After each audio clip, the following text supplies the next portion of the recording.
नमस्ते। बिहार में इस वक्त एक चर्चा बहुत जोर पर है कि क्या तेजस्वी यादव जिस तरह से अपना चुनाव प्रचार कर रहे हैं, उस चुनाव प्रचार में जिस तरह की घोषणाएं कर रहे हैं, क्या उससे बिहार में राजद का जो 2 दशकों से अधिक का सूखा है वो खत्म होगा।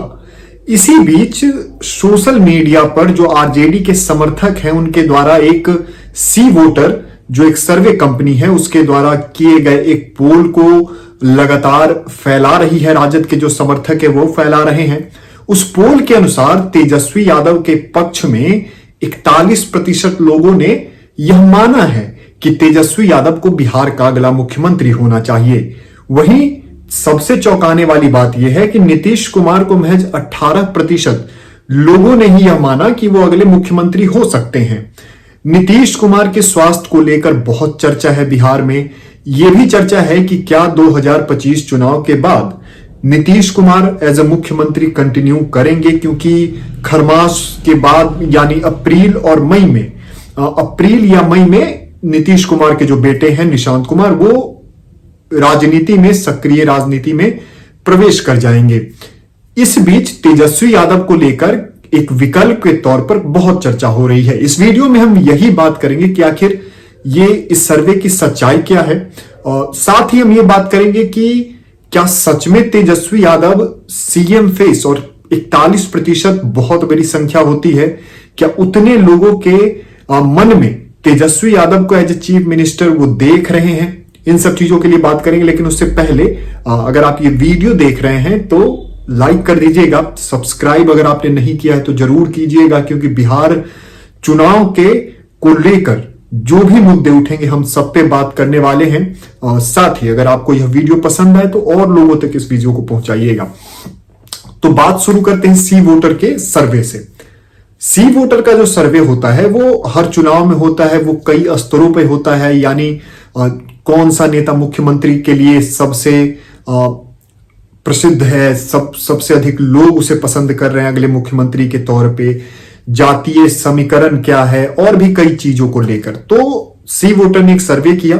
उस सर्वे में यह आया कि 41% जो बिहार के लोग हैं वो तेजस्वी यादव को अगला मुख्यमंत्री देखना चाहते हैं। वहीं महज 18% जो लोग हैं वो नीतीश कुमार को अगला मुख्यमंत्री देखना चाहते हैं। उसके बाद आरजेडी ने यह माहौल बनाना शुरू कर दिया कि, और ये आम सी बात है कि उनके समर्थक ये बात बोलेंगे कि आखिर ऐसा क्या है कि तेजस्वी यादव का जो नंबर है वो बहुत अप गया है, यानी उनको बिहार के लोग मुख्यमंत्री अगला मान रहे हैं। लेकिन इस सर्वे से कोई मुख्यमंत्री तय नहीं होता है, ये हम आप जानते हैं। दिल्ली में अरविंद केजरीवाल को महज 51% लोगों ने यह कहा था कि वो अगले मुख्यमंत्री के लिए सबसे बेस्ट है या फिर मुख्यमंत्री चेहरे के लिए बेस्ट है, लेकिन अरविंद केजरीवाल खुद चुनाव हार गए। इससे पहले भी अगर आप कई चुनाव देखें तो सी वोटर के सर्वे में ये चीजें आई हैं। वो लोगों के मन की बात होती है, वो सैंपल साइज क्या है, वो किन किन सामाजिक समीकरण को देखकर, क्योंकि बिहार में जातीय समीकरण बहुत ही उलझा हुआ है, इसलिए उनके बीच वो कैसे उस चीज को पूछ रहे हैं, उनका चंक्स क्या है, उनका सैंपल्स क्या है, इस चीजों को लेकर ध्यान देना पड़ता है। इसमें कोई दो राय नहीं है कि अभी नीतीश कुमार के ऑपोजिट में तेजस्वी यादव बहुत बड़ा चेहरा है। 2020 विधानसभा चुनाव में आरजेडी सबसे बड़ी पार्टी रही थी, लेकिन क्योंकि बिहार में नीतीश कुमार और भाजपा विधानसभा चुनाव लड़ेगी, साथ में यह लगभग तय हो गया है। मनोहर लाल खट्टर जो बिहार भाजपा के प्रभारी हैं, उन्होंने जो बैठक की है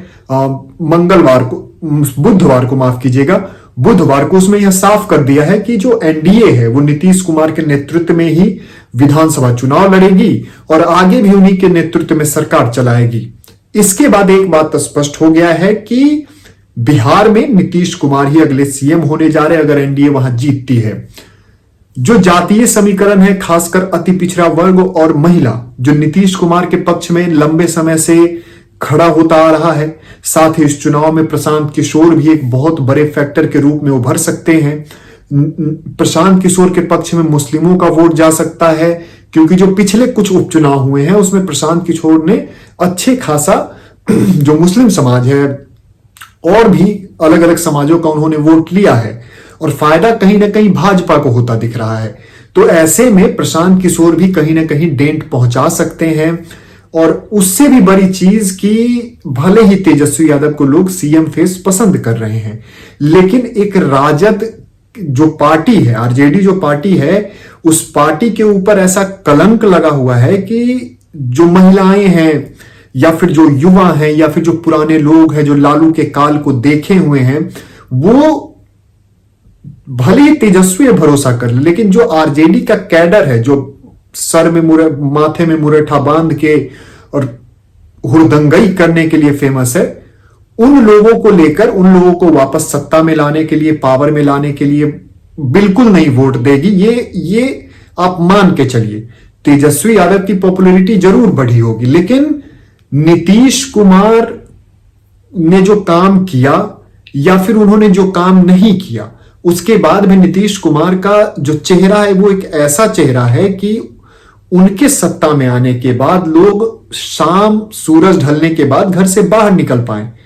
क्योंकि राजधानी जैसे शहर में 6 से 7 बजे जब शाम होती थी तो लालू यादव के शहर में लोग बाहर नहीं निकलते थे, क्योंकि उन्हीं के गुर्गे अपहरण धंधा साधु यादव ने, जो साले हैं लालू प्रसाद यादव के, उन्होंने कहा कि सीएम आवास से अपहरण का पूरा एक धंधा चलता था।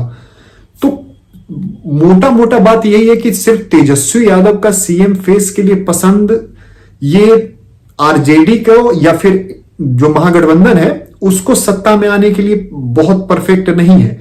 क्योंकि इसमें फिर कांग्रेस भी आती है, कांग्रेस को कितनी सीटें मिलेंगी। 2020 में कांग्रेस ने 100 से अधिक सीटें लड़ी थी और वो मात्र शायद 18 से 20 सीटें जीत पाई थी।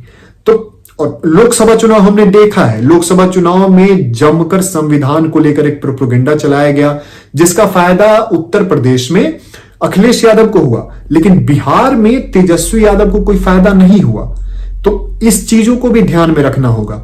और खासकर बिहार की जो राजनीति रही और बिहार का जो वोटिंग पैटर्न रहा है, वो समझना सबके बस की बात नहीं है। खासकर सर्वेयर की, सर्वेयर हर चुनाव में गलत सिद्ध होते हैं। 2020 देख लीजिए, 2015 देख लीजिए, जितने भी सर्वे की कंपनियां हैं वो बिहार में जाके ध्वस्त हो जाती है। और उसके पीछे एक यह कारण है कि हर 10 किलोमीटर पे जातीय समीकरण बदलता है, आर्थिक समीकरण बदलता है, सामाजिक समीकरण बदलता है, भाषा बदल जाती है हर 50-60 किलोमीटर पे। तो इस वजह से लोग, और बिहार के लोग ना बहुत परिपक्व हैं, खासकर राजनीति को लेकर। जब युद्ध हो रहा है यूक्रेन और रसिया में, और उसमें अमेरिका क्या कर रहा है, वो आपको बिहार के एक नॉर्मल चौपाटी पे, एक चौक पे बैठे लोग बात करते आपको मिल जाएंगे।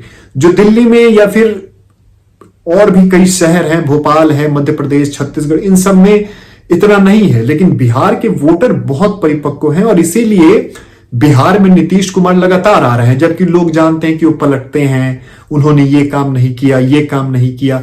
लेकिन इसके बावजूद, और क्योंकि अभी 9 महीने का समय बचा हुआ है और इन 9 महीने में केंद्र सरकार की जो योजनाएं हैं वो तो लागू होंगी ही।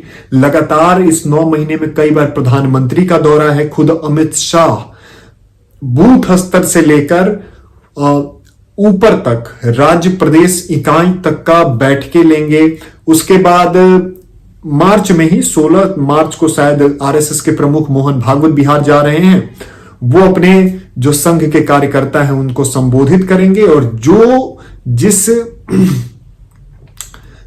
स्तर पे उन्होंने दिल्ली में काम किया, जैसे उन्होंने महाराष्ट्र में काम किया, हरियाणा में काम किया, वैसे ही बिहार में वो काम करेंगे। लगभग 1.5 लाख से अधिक, 2 लाख के करीब बैठके पूरे बिहार में होने वाली है। आरएसएस के संघ के जो कार्यकर्ता हैं वो छोटे छोटे बैठके, जैसे महाराष्ट्र में हुआ, दिल्ली में हुआ, इस तरह की बैठके। और चुनाव की शुरुआत भाजपा की ओर से हो गई है।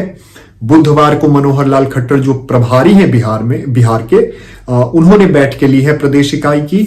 वो लगातार डिक्टेट कर रहे हैं, वो लगातार बता रहे हैं कि आखिर क्या करना है, क्या रणनीति है, और खासकर जो संगठन का काम है वो लगातार उसमें दिशा निर्देश दे रहे हैं। ऐसे में तेजस्वी यादव के लिए राह आसान नहीं है। तेजस्वी यादव के सामने बहुत चुनौतियां हैं। उनके पिता के समय में जो जंगल राज का जो एक कॉन्सेप्ट आया, उससे उनको उबरना है। साथ ही जो दलितों के मन में, जो अति पिछड़े हैं, उनके मन में जो डर है आरजेडी के समर्थकों को लेकर, आरजेडी के सरकार को लेकर, क्योंकि ऐसा कहा जाता है कि जब आरजेडी की सरकार आती है तो यादवों और मुस्लिमों का बोलबाला हो जाता है।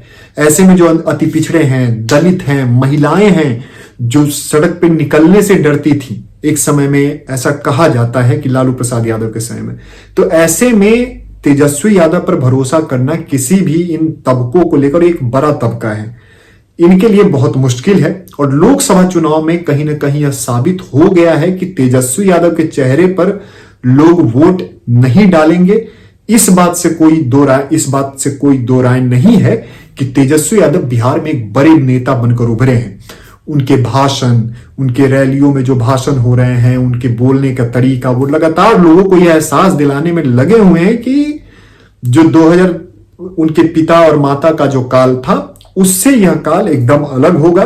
उस पे वो चर्चा भी बहुत कम कर रहे हैं, हालांकि कई जगह वो बचाव के मुद्रा में भी दिखते हैं, और वो फिर वापस उसी जातीय पॉलिटिक्स पर सामने आ गए हैं। जिस तरह तेजस्वी यादव को आपने 2020 इलेक्शन में सुना होगा, तो माई बाप कॉम्बिनेशन, यानी अगर आप पिछड़ा दलित सबको लेकर साथ चलने की जो बात कहते थे, अब वो एक बार फिर जातीय जो कॉन्सेप्ट है लालू प्रसाद यादव का, कि यादव मुस्लिम और कुछ दलित को जोड़ लो या अति पिछड़ा को जोड़ लो तो उनकी सरकार बन जाएगी। लेकिन अब बिहार में ऐसा होते नहीं दिख रहा है। इस बार का चुनाव क्योंकि बहुत महत्वपूर्ण रहने वाला है, हर चीज को लेकर, जातीय समीकरण और भी सामाजिक समीकरण, साथ ही बिहार के भविष्य को लेकर, क्योंकि दोनों जगह अभी केंद्र में भाजपा की सरकार है और नीतीश कुमार की मदद से ही वो सरकार चल रही है, इसलिए केंद्र की सरकार भी लगातार बिहार को दे रही है। हर बजट में बिहार को एक केंद्र बिंदु बना के बजट बनाया जाता है। तो ऐसे में तेजस्वी यादव के लिए चुनौती कम नहीं होगी। आपका क्या मानना है, क्या सच में तेजस्वी यादव को लोग पसंद करने लगे हैं? और क्या पसंद करना एक अलग बात है, और क्या आरजेडी सत्ता में आ सकती है? इस पे अपना जवाब जरूर दीजिएगा। एक बार फिर से, अगर वीडियो पसंद आया हो तो लाइक जरूर कीजिएगा, और अगर आपके मन में कोई बात हो तो वो जरूर कमेंट में करिएगा। बहुत बहुत धन्यवाद।